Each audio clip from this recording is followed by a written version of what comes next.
Have you ever wondered how close you've come to danger without even realizing it? At Shivering Vault, we take you there, one story at a time. But before you drift off, consider liking this video, commenting where you're watching from and at what time, and subscribing to keep these chilling stories coming. Now, let's dive into these unsettling tales.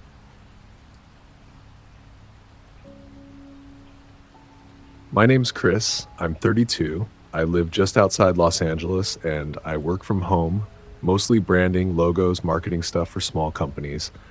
It's decent work, pays okay. The freedom is nice, but I won't lie. Sometimes I just feel stuck. I stare at screens too much. Sleep schedule's trash. There are days I don't even talk to anyone in person. So earlier this spring, I started getting burnt out bad. Like to the point where I was just waking up tired, grinding through projects, half focused, forgetting to eat, all of it. I wasn't depressed exactly, just detached, that feeling like your life's on autopilot and it won't shut off. I figured I needed to reset, step away from everything, just real quiet, like actual stillness. And I've got this 22-foot Class C RV I bought used a few years ago. I usually just take it on weekend trips with my dog, Brutus, big old German Shepherd, 6 years old, protective as hell, but good with people once he knows them. Best hiking buddy I've ever had. I'd never done a trip fully solo, not really solo. Anyway, but this time I didn't want distractions. I just wanted to drive somewhere quiet and be alone for a few days. So I did some research and ended up picking a spot in the hills outside Santa Clarita.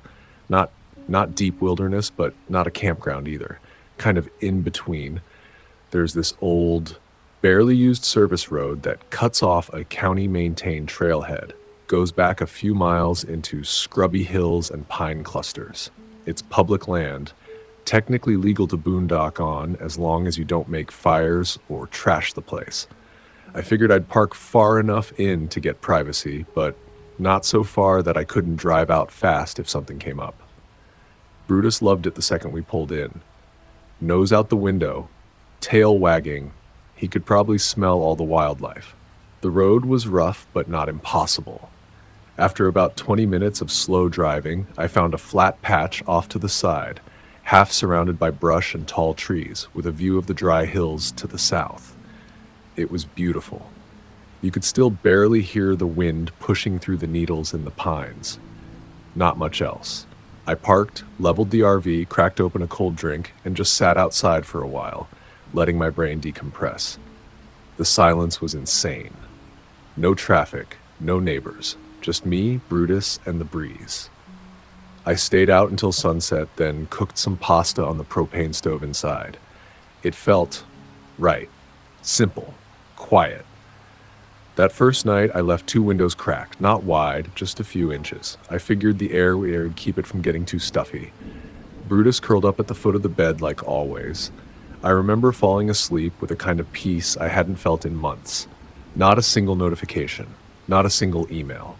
Just the sound of my dog breathing and the insects outside. I didn't know yet what was going to happen. I didn't know how close I was to real danger. I wouldn't understand any of that until later. The first full day was great. I hiked a little trail I found up one of the nearby ridges. Nothing too intense. Brutus stayed on high alert the whole time, ears twitching, sniffing, tracking, but he didn't bark or growl at anything. We got back around 4 p.m., and I spent the rest of the evening sketching with a beer on the folding chair outside. The light out there turns gold around 7. Everything slows down. It felt perfect. That night, I did the same thing. Cooked, cleaned up, cracked the windows a bit, curled up in bed. Brutus was already half asleep before I even shut the lights. But then around 2 a.m., I woke up to him growling. Not barking, growling. Deep and low like a warning rumble in his chest. If you've ever owned a big dog, you know that sound. It's not for squirrels or dreams. It means something's wrong. I sat up. My first thought was coyote, or maybe a raccoon. Brutus, I whispered. He didn't look at me. He was staring at the RV door, tail stiff, ears forward, muscles tensed. His growling got louder. I got up as quietly as I could, heart already pounding. I grabbed the flashlight from the counter and stepped over to the door. The blinds were down, but I didn't hear anything yet. I flipped off the lights inside the RV, cracked the door just enough to slide the flashlight out, and clicked it on. The beam cut through the dark brush outside, catching nothing at first, then movement. A person, I swear to God, darted between the pines maybe 15 yards away. Fast. Dressed dark, hood up. I didn't even see their face. Just the way they moved, hunched slightly forward, like they'd been sneaking up and then bolted when they heard me. I slammed the door shut, locked it, turned every single latch I could find. Brutus was barking now, full voice, paws up on the door. I just stood there in the dark, listening, but nothing else happened. Eventually, Brutus calmed down a little. He curled up again, still facing the door.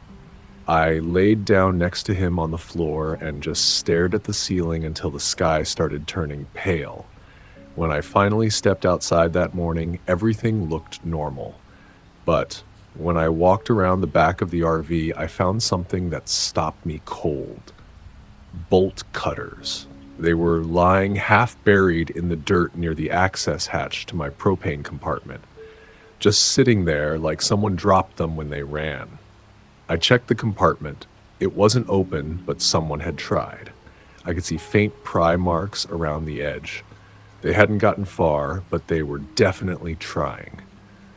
I didn't have cell signal, so I packed up my water jugs and drove back down to the nearest public campground to fill them. They had a ranger station there too. I mentioned what happened to one of the rangers, a guy maybe in his 50s. He got serious real quick when I told him about the bolt cutters. "Yeah," he said, "you're not the first. We've had a few people targeted in those hills lately, mostly off-grid RVs. They'll strip anything they can, batteries, solar panels, propane tanks, sometimes more." He didn't say what more meant, but the way he looked at me told me enough. "You're lucky your dog scared them off," he said. "If I were you, I'd stick closer to town, especially if you're out here solo." I nodded, said I'd think about it, but I didn't leave. I told myself it was a fluke, just some tweaker trying to grab gear. Brutus scared him off, and that was that. No way they'd come back after that. Right? I was wrong. That afternoon, I drove back up the road to where I'd been parked. I almost turned around halfway up, no lie. Something about being back on that dirt track made my stomach feel tight. Every time the RV jolted over a rut or branch, I kept imagining that hooded figure darting into the trees again. But when I pulled back into my little clearing, everything looked untouched. Nothing moved, no signs anyone had been back. The bolt cutters were gone, though. I'd left them where I found them earlier, didn't think to bring them to the ranger. Stupid, I know. Maybe the person came back and grabbed them. Maybe an animal dragged them off. I'll never know. Still, I kept telling myself I was being paranoid. One sketchy guy doesn't mean the whole trip's ruined, right? I wanted this to be a reset, not some retreat back to overthinking. I'd driven all this way. I had food, water, fuel. Brutus was calm again, tail wagging, sniffing trees like nothing ever happened. So I stayed. That evening, I didn't cook outside like before. I stayed in the RV, blinds down, doors locked, ate a cold sandwich, and drank water straight from the jug. Before bed, I tested the generator, the lights, the locks. Everything worked fine. I even pulled the RV a little closer to the brush line so the vehicle was less visible from the trail. I don't know why I thought that would help. Just felt better than doing nothing. Brutus didn't seem on edge like the night before. He curled up on the rug next to my bed like usual. I laid there in the dark, thinking through every possible explanation. The guy could have been some random meth head or drifter. Just unlucky timing. Maybe he didn't even know I was in the RV until Brutus barked. Maybe he didn't mean harm. I kept telling myself stuff like that until I eventually drifted off. Then, probably just before midnight, Brutus exploded. I don't mean barking. I mean full-on panic mode. Snarling, barking, slamming his body against the side door. I woke up gasping, heart already sprinting. The RV was shaking, not just rocking in the wind, shaking. Someone was outside, trying to get in. I grabbed my flashlight again, hands trembling so hard I dropped it the first time, and rushed to the front. I didn't even look through the blinds. I just threw myself into the driver's seat, jammed the keys in, and twisted.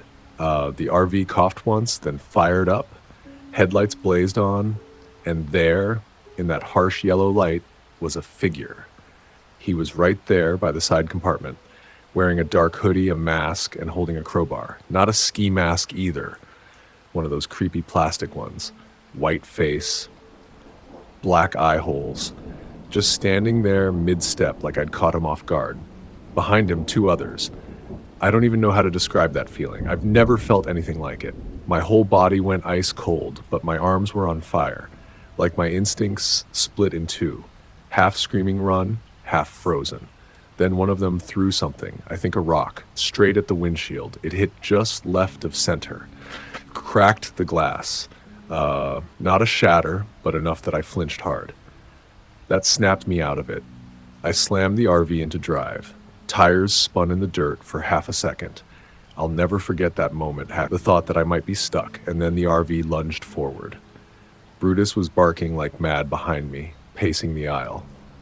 I didn't look back. I didn't care if I hit anything. I just floored it. The road out was winding, barely wide enough in some spots with steep edges on one side. The RV bounced like hell. I thought I was going to flip it a couple times. My hands were clenched so tight on the wheel that my knuckles went numb. 10 minutes. That's how long it took to get back to the paved section. Felt like an hour. Once I had signal, I pulled over into the shoulder and called 911. I couldn't even keep my voice straight. I remember saying something like, "They tried to break in, there were 3 of them, they were masked. Please just get someone up there." Sheriff's deputies met me at a gas station maybe 20 minutes later. I waited in the RV with Brutus until they arrived. The first thing they asked was if I was hurt. Then they asked if I had a weapon. No, I told them. Just a flashlight and a dog. They took it seriously. They always do when dogs go off. I think they trust the instinct more than people sometimes. I gave them everything. Where I parked, what I saw, the rock that hit the windshield. They said I did the right thing getting out when I did. They asked if I was willing to show them the exact spot the next morning, in daylight. I said yes. When we got back to the site, it looked like a scene out of a robbery movie. The side compartment had been pried open, not all the way, but enough to see they were working on it. There were shoe prints around the brush line. One of the deputies followed a trail a few yards and came back holding something. A cell phone. It was dirty and scratched, like it had been dropped in the scramble. Unlocked. No passcode. The photos on it? Pictures of my RV. From a distance. From different angles. One of them was taken during my first night there, the one I thought was peaceful. They'd been watching me. Maybe from the trees, maybe while I cooked, maybe while I slept. The deputy didn't say much, just looked at me and said, "You were being scouted." They believe it was a group hitting RVs across that part of the state, stripping parts, stealing batteries, propane, whatever they could carry. And sometimes, if the RV was empty, they'd take more. Electronics, gear, food, tools. But mine wasn't empty. I don't know what would have happened if Brutus hadn't heard them that first night. I don't know what they would have done if they got the door open. Maybe they just wanted the parts. Or maybe they thought I wasn't in there. But I can't stop thinking about the fact that they came back.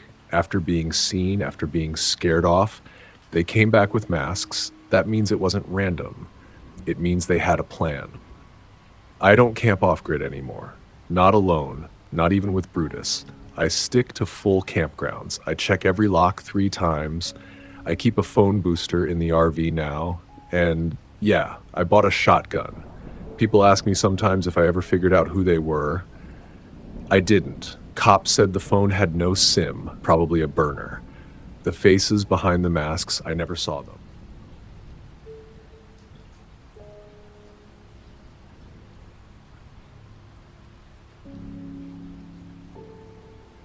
This happened to me about 8 months ago, and even now, I don't fully understand what the hell it was. It wasn't a dream, it wasn't some ghost story. Nothing unexplained happened, it was all real. Way too real. I think that's what makes it worse, honestly. My name's Nate. I'm a photographer, not the artsy kind. Mostly commercial stuff, real estate, occasional events, product shots for small companies. I do okay. Freelance gigs keep me busy enough. I'm 36, single, no kids, just me and my cameras, and a 19-foot RV I bought 2 years ago when COVID slowed everything down. It's not one of those big luxury rigs. It's modest, more like a van conversion with a kitchenette and a bed, but it's perfect for work. When I get a job a few hours away, I can just drive, sleep, shoot, and repeat. This happened on one of those work trips. I was headed from LA up to a small job just north of Redding.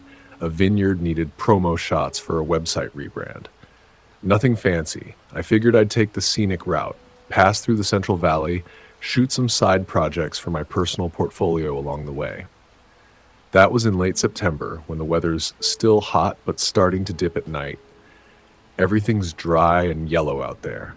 Miles and miles of farmland, old barns, and dirt back roads that look like nobody's touched them in years.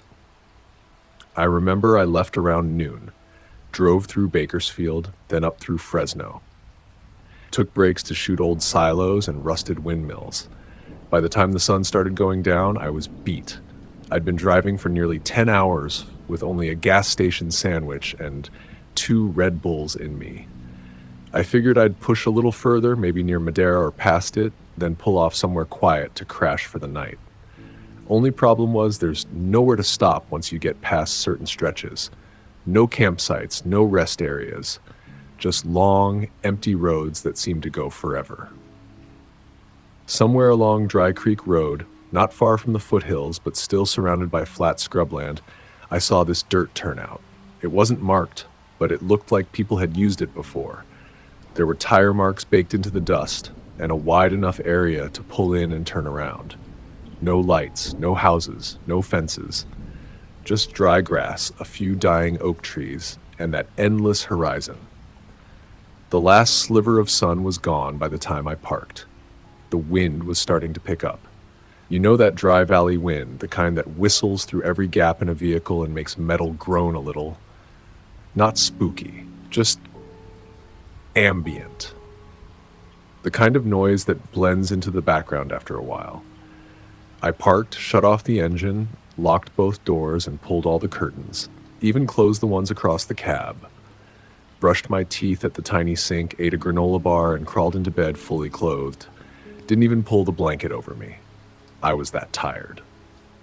The last thing I remember hearing before I knocked out was the wind tapping softly at the RV walls. Just a light, repetitive creak every now and then, like the whole world outside was empty. And then at 3:30 a.m., I woke up with my heart hammering like I'd just been yanked out of a nightmare. Except I don't remember dreaming anything. It was that weird kind of panic where you're sweating but cold at the same time. My first thought was that I had food poisoning or something. But the second, and I still don't know how to explain this part, was that I was not alone. It wasn't a sound. It wasn't movement. It was just this feeling. Like every instinct in my body was screaming that someone was near, watching. I didn't sit up right away. I laid there for a minute, breathing shallow, listening. Nothing. No footsteps, no knocking, just wind and crickets. Eventually, I sat up and reached for my phone. No signal like before. The clock read 3:34 a.m. Then I moved to the side curtain, the one over the little window that faced out to the driver's side of the RV. I don't know why I didn't peek through gently. I just yanked it aside, and I froze. There was a truck right next to me. I'm not exaggerating. This thing was parked so close I could have reached out the RV window and touched it. A big, beat-up, dust-covered pickup like an old Ford or Chevy. Engine running, lights off. The cab windows were tinted, but not dark enough to hide what was inside. There was a man in the driver's seat, just sitting there, not moving, not fiddling with the radio, not looking at his phone, just staring straight ahead at my RV. I didn't blink for what felt like a full minute. I was trying to rationalize. Maybe it was another traveler. Maybe they just pulled in by accident. Maybe they were lost or too tired to keep driving. But then I flipped on the RV's interior lights. Nothing. No reaction. The guy just kept staring. His face was shadowed, but I could see the edge of his jaw, the stillness of it. His hands were on the steering wheel, resting at 10 and 2, perfectly still. Something about the way he didn't move, didn't even flinch. It didn't feel like a person spacing out. It felt like someone waiting. I don't know how long I stood there staring at the guy. Maybe a minute, maybe 5. My heart was pounding so hard I could barely hear anything else. The man didn't move, not once. Just sat there, hands on the wheel, eyes fixed forward. Engine humming softly. I turned off the cabin light, hoping he hadn't seen me pull the curtain. But who was I kidding? The RV lit up like a lantern. He saw. If he was watching, he knew I was in there. And yet, still no movement. I backed away from the window and sat down on the bed trying to think. My brain wasn't processing things right. I kept flipping between logic and fear. Maybe he was tired. Maybe he pulled in without realizing how close he was. Maybe this was just weird timing. But then that voice in my head, the part that pays attention to gut instincts, said, "No, this guy isn't sleeping. He's not resting. He's just sitting there, waiting." I decided I wasn't going to wait around to find out for what. I slipped into the front seat and started the RV. As soon as the engine turned over, the sound of his truck idling became obvious and way too close. I checked my mirrors and carefully eased out of the turnout, tires crunching slow across gravel. My hands were slick on the wheel. The truck didn't move. Not at first. I turned back onto Dry Creek Road, headed north. The road's narrow and cracked in places, with old irrigation ditches on either side. No streetlights, no houses, just darkness and dry grass. About a minute down the road, I looked in the rearview mirror. Headlights. I didn't hear his engine start, didn't see his reverse lights, but he was behind me now. Same truck. No brights, just following. I tried to stay calm. Told myself again that it might still be nothing. Maybe he was going the same way. Maybe it was a coincidence. But the longer he stayed back there, never passing, never gaining, never falling behind, the harder it got to breathe. I pushed the speed up, 40, then 45. Not fast enough to draw attention if there was a cop out here, which, let's be real, there never are, but enough that someone trying to casually follow would fall back. He didn't fall back. I made a left onto a small connector road, no signs, no lights, just a road through farmland. He turned too. That's when I knew. This guy wasn't heading somewhere. He was following me, and he was waiting for something. I picked up the pace, 50, then 55, my RV rattling over potholes like it was going to fall apart. The cabinets in the back started to slam with every bump. The truck stayed back about 5 car lengths. No weaving, no honking, just this steady, silent pursuit. I tried to lose him. I turned again, another left, this time onto a road that turned into gravel halfway through. I drove it for almost 5 minutes. Nothing but dust and fences. Then I looked again. Still there. Same distance. Still no high beams. Still no movement. Just that damn truck. Close enough now that I could see the outline of the man again. I didn't have cell signal. I kept driving. Roads started getting worse. At one point I thought about turning off my lights and killing the engine, hiding behind a barn or something, but that felt stupid. I didn't know the land. I didn't know if he had a weapon. Eventually I saw a light. It was tiny at first, a flicker on the horizon, but it grew as I got closer. It was a gas station. One of those 24-hour ones sitting alone off the freeway. Couple pumps, an empty lot, and a tiny convenience store with a flickering sign. I floored it. As soon as I pulled in, I drove right under the pump lights and threw it in park. Left the engine running. The place was empty. Not even an attendant outside. I looked back. The truck was gone. Just gone. I spun around in my seat trying to figure out where he could have gone. No U-turn marks. No tire squeal. Nothing. He'd been behind me for miles. No brakes. No exits. And then vanished. I waited. 10 minutes. 15. He never showed. Eventually, I went inside and talked to the clerk, this kid who looked barely old enough to be working a night shift. I told him what happened, asked if he'd seen a beat-up pickup roll through. He shook his head. No, man, no one's come through in like an hour. You okay? I asked if there were cameras. He pointed to a dome above the register. I felt a little better, but not much. I ended up calling the local sheriff's department. Told them the short version. A deputy showed up about 30 minutes later. Older guy, polite but tired. Took my statement, said he'd check the area. I told him everything. The truck, the guy inside, the way he followed me, lights, the fact that he didn't try to pass or peel off, just kept coming. He nodded along, but I could tell he didn't buy it. You've been driving all day, right? He asked. Yeah.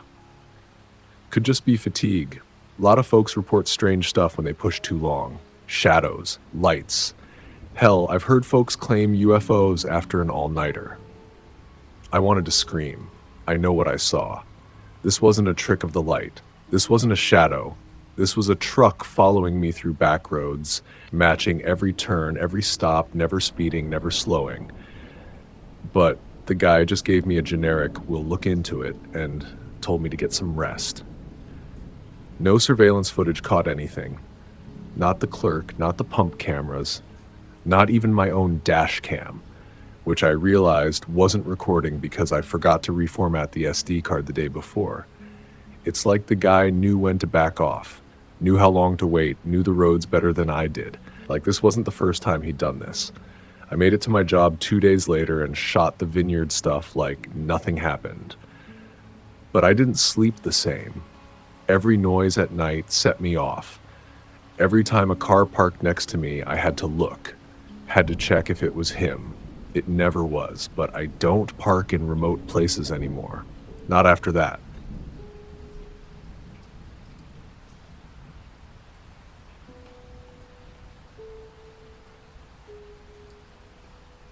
So this happened a few months ago. I wasn't going to share it publicly, honestly, because it still freaks me out just thinking about it, and I don't really like attention.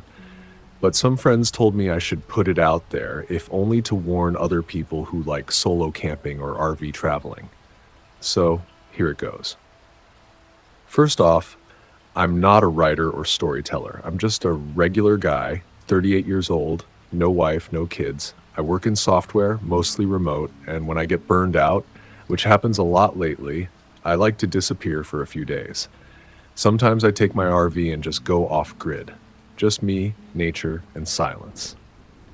This time I decided to head to Lake Arrowhead, California. I'd been up there before, but never really off the main trails. A good buddy of mine, he's ex-military and also into outdoorsy stuff, told me about this hidden spot he used to camp at alone.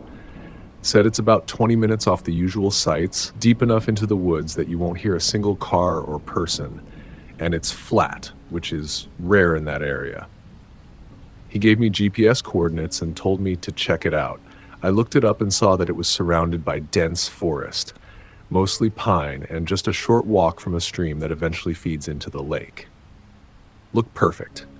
Quiet, private, peaceful. So I took a week off work, packed up the RV, loaded it with food and gear, and made the drive up early on a Monday. It was mid-September, and the weather was pretty much perfect. Sunny but not too hot during the day, and chilly at night. Just the way I like it. I got to the forest road around noon. It was narrow, uneven, and kind of sketchy in some spots, especially for an RV. Took it real slow. I didn't see a single car or hiker the whole time I was driving in. Eventually, I reached the clearing my friend told me about. And damn, he wasn't lying. It was beautiful. The area was dead quiet. No buzzing from power lines, no distant hum of cars, nothing. Just the breeze in the trees and the occasional bird chirping. The clearing was a patch of dry dirt and pine needles about 50 feet across, with tall trees all around. You could barely see the sky above because of how dense the canopy was. I parked the RV off to the side so it was partially shaded. First thing I did was stretch, walk the perimeter just to get a feel for the land. It really felt like I was the only human for miles. I spent the next hour or two setting up camp. Nothing too fancy, just a folding chair, a fire pit, and some gear. I kept the RV stocked and locked when I wasn't in it, just force of habit. Ate lunch on the fold-out table outside, then did a short hike around the nearby stream. The water was cold and clean. Saw some deer tracks, but nothing else. By the time I got back, the sun was starting to dip lower in the sky. You don't realize how fast it gets dark in those woods until you're in the middle of it. I figured I had about an hour of decent light left, so I grabbed my axe and started chopping firewood from some dead branches I found nearby. The rhythm of it was kind of therapeutic. Chop, drag, stack, repeat. The air had that sharp pine scent, and the temperature was dropping fast, like it does at elevation. After about 20 minutes, I had a decent pile going. The sky was turning from orange to a deep blue, so I figured it was time to get the fire going and head inside for the night. I walked back to the RV, wiping sweat off my forehead. I climbed the steps into the RV and noticed the main cabinet above the stove was wide open. I never leave it open. I'm kind of OCD about things staying latched because I've had pots fall during travel before. Inside, a few things were out of place. One of the mugs was on the floor. A small bag of coffee grounds was ripped open, not like clawed or chewed, but just open like someone yanked it too hard. The worst part? My flashlight, which I always kept in the drawer next to the bed, was now lying on top of the bedspread. I stood there for a second, trying to process. Was it an animal? A raccoon, maybe? But how would it open the door and then close it behind itself? I didn't leave it unlocked. I was sure of that. And even if I had, raccoons don't take flashlights and place them neatly on a bed. A pit started forming in my stomach. I called out, just loud enough to be heard if someone was nearby, but still trying to sound casual. Hey, is someone here? No answer. I walked slowly through the RV, checking the windows. Nothing broken. The back was darker, so I reached for the flashlight on the bed. I clicked it on. The light flickered and then steadied. I took 2 slow steps toward the bathroom. Now, if you've ever been in a smaller RV, you know the bathroom's usually at the back, opposite the main entrance, with a sliding door or a narrow swing-out door. Mine had a thin wooden swing door with a small lock on the outside. It was closed, and then I heard it. A creak. Just one. Not like a knock or a loud bang, just a slow, deliberate creak, like someone shifting their weight on a vinyl floor. From inside the bathroom. I froze. I wanted to believe it was nothing. Maybe something had shifted. Maybe something fell. But I knew better. I don't know how long I stood there. Felt like forever. Then, in one motion, I lunged forward and yanked the door open. And that's when I saw him. A man, pale, unkempt, and standing motionless inside the cramped bathroom. His eyes locked onto mine with a vacant, glassy stare. He was holding something behind his back, but I couldn't make it out. Time seemed to freeze. Then, instinct kicked in. I slammed the door shut with all my strength, hearing a muffled thud on the other side. Without thinking, I bolted the lock from the outside and sprinted toward the RV door. My hands shook as I fumbled with the handle, finally wrenching it open and stumbling out into the cool night air. My mind was a blur of panic and disbelief. I fumbled for my phone, praying for a signal. After what felt like an eternity, the call connected. 911? What's your emergency? I gasped for breath, trying to steady my voice. I'm at a campsite near Lake Arrowhead. Someone's inside my RV. I locked them in the bathroom. Please send help. The dispatcher reassured me help was on the way and instructed me to stay on the line. I paced back and forth, my eyes darting toward the RV, half expecting the man to appear at any moment. 15 minutes later, the sound of sirens pierced the night. 2 sheriff's vehicles skidded to a halt near my RV. Officers rushed out, weapons drawn, and approached the RV cautiously. "Stay back," one of them ordered me as they moved in. I watched from a distance as they surrounded the RV. One officer peered through a window, then nodded to his partner. The door opened, and the man was escorted out, hands cuffed behind his back. He was disheveled, his clothes torn and stained. His eyes were wide and unblinking, and he muttered incoherently under his breath. The officers led him to their vehicle and placed him inside. Another officer approached me. "Are you all right, sir?" I nodded, still in shock. "I don't know. I thought I was alone." The officer gave me a sympathetic look. "This man has a history of stalking and assault. He's been targeting isolated campers in this area." I felt a chill run down my spine. My mind raced as I processed the information. I had been a target. I had narrowly escaped becoming another victim. The officers took my statement and assured me they would investigate further. They advised me to leave the area for my safety. I packed up my belongings in a daze, my hands trembling as I loaded everything into the RV. I couldn't shake the image of the man's cold, lifeless eyes staring at me from the bathroom. I haven't been back to that area since. The memory of that night still haunts me, and I doubt I ever will. If you're planning to camp alone, especially in remote areas, please take precautions. Trust your instincts, stay aware, and never let your guard down. You never know what's lurking in the shadows.